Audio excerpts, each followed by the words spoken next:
السلام علیکم ورحمۃ اللہ وبرکاتہ۔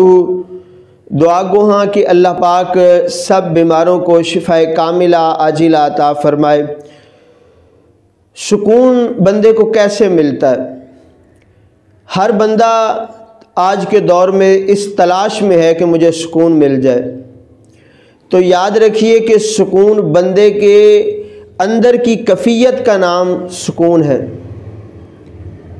ہم اس کو باہر ڈھونڈتے ہیں۔ کوئی کہتا ہے کہ میرے پاس اچھا گھر ہو، اچھی گاڑی ہو، دولت ہو، جائیداد ہو، زمینیں ہوں، مجھے سکون مل جائے۔ حالانکہ ایسی بات نہیں ہے۔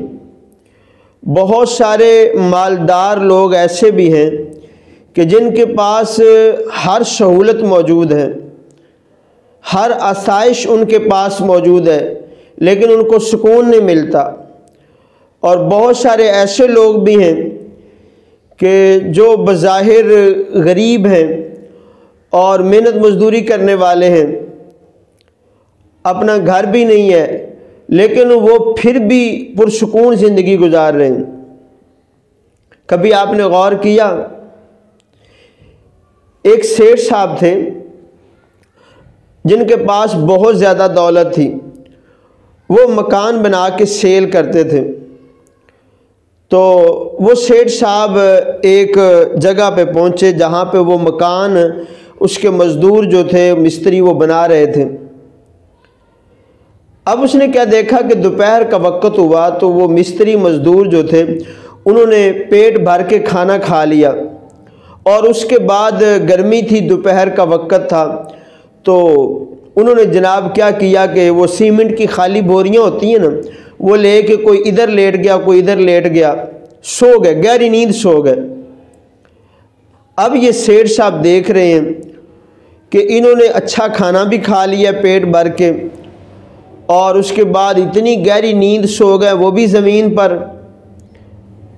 تو وہ کہنے لگا کہ جناب مجھے 10 سال ہو گئے، میں نے کبھی اچھا کھانا نہیں کھایا، ابلا ہوا کھانا کھاتا ہوں، وہ ٹفن جو ہے وہ میری گاڑی میں موجود ہے،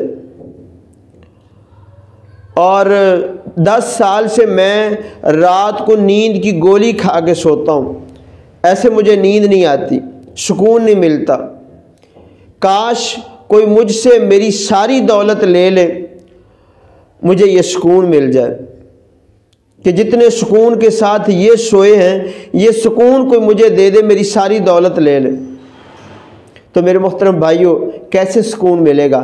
میں آپ کو چند باتیں بتاتا ہوں، اس پر آپ عمل کریں، انشاءاللہ آپ کو سکون ملے گا۔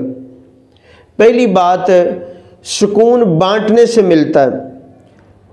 آپ دوسروں کو سکون دیں، کسی پر ظلم و بربریت نہ کریں، کسی کا مال ہڑپ نہ کریں، بلکہ ان کو سکون پہنچائیں، تو آپ کو بھی سکون ملے گا۔ دوسری بات یہ ہے کہ پیٹ بھر کر کھانا کھانے سے سکون نہیں ملتا، دوسروں کو کھانا کھلانے سے سکون ملتا ہے۔ آپ لوگوں کو کھانا کھلائیں، آپ کو انشاءاللہ سکون ملے گا۔ اور تیسری بات کہ لوگوں کو معاف کرنے سے سکون ملتا ہے۔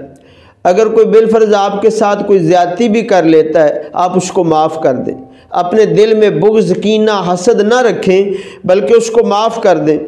جب دل میں بغض، کینہ، حسد، دشمنی ہوگی تو پھر سکون نہیں ملے گا۔ آج چھوٹی چھوٹی بات پہ ہم کسی کے بارے میں بغض رکھ لیتے ہیں، اور پھر وہ دشمنیوں میں تبدیل ہو جاتا ہے، قتل و غارت ہو جاتی ہے۔ تو لہذا معاف کر دیں، آپ کے دل کو سکون ملے گا۔ اور آخری بات، جو اہم بات ہے، اللہ پاک بھی فرماتا ہے الا بذکر اللہ تطمئن القلوب، کہ خبردار دلوں کا سکون اللہ کے ذکر میں ہے۔ اللہ کا ذکر کیا کریں، نماز پڑھا کریں، تلاوت کیا کریں، تو انشاءاللہ آپ کو سکون حاصل ہوگا۔ آپ ان باتوں پہ عمل کریں، انشاءاللہ آپ کو سکون ملے گا۔ اللہ پاک آپ سب کا حامی و ناصر ہو۔ جزاک اللہ خیرہ۔